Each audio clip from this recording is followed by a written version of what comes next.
itu adalah seorang anak yang ditinggal mati oleh ayahnya dan dia belum balik. Ya, dan dia belum balik. Dan yatim itu khusus yang ditinggal mati oleh ayahnya. Ya, bukan yang ditinggal mati oleh ibunya. Ya, bukan yang ditinggal mati oleh ibunya. Nah, di kita makanya ada istilah yatim piatu. Jadi batasan yatim itu kan sampai balik. Kalau dia sudah balik berarti tidak yatim lagi. Kalau dia butuh masuknya di fakir atau miskin. Ya, tidak yatim lagi. Kalau yatim dia sebelum balik. Ya, sebelum balik.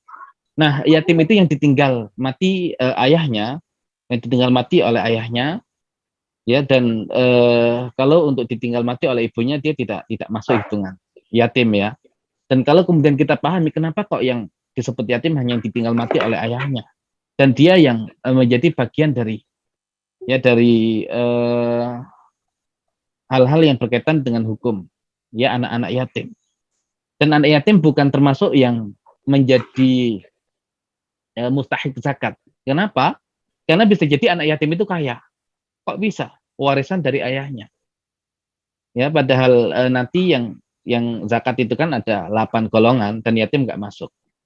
Ya, seandainya dia fakir, nah baru masuk karena sebab fakir, tapi sebab keyatiman tidak mewajibkan zakat.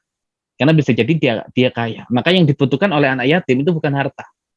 Yang dibutuhkan oleh anak yatim itu adalah pengasuhan. Ya, pengasuhan.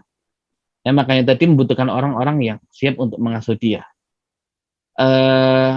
Ya, tapi kalau untuk ditinggal oleh ibunya, tetap ya nanti yang mencukupi dia kan ayahnya. Yang mencukupi dia adalah ayahnya, dan ini kalau Ustaz Rajab, kalau ibunya yang meninggal itu nggak butuh pengasuhan orang lain. Ya, kenapa? Karena biasanya ayahnya nikah lagi dan diasuh oleh ayah dan ibu sambungnya, gitu ya. Karena yang terbaik ketika ditinggal mati oleh seorang ibu itu ayahnya nikah lagi untuk kebaikan anak-anaknya. Tapi kalau kemudian yang mati adalah ayahnya, nah asalnya ibunya itu tidak menikah lagi, makanya dibutuhkan sosok yang lain yang menjadi pengganti ayah. Ya, walaupun tidak harus menikah, gitu ya.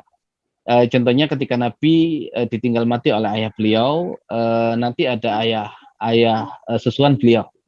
Ya, nanti ketika kemudian dikembalikan ada kakeknya yang bertugas sebagai seakan ayahnya. Ya, makanya beliau sering mengatakan, Ana ibnu Abdul Muttalib. Saya ini anaknya Abdul Muttalib.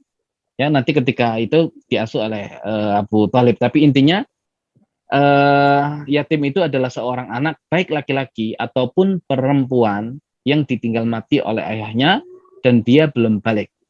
Kalau dia sudah balik, maka tidak disebut yatim lagi. Ya, tapi kalau kemudian dia membutuhkan, masuknya di fakir atau miskin. Allah alam bisa.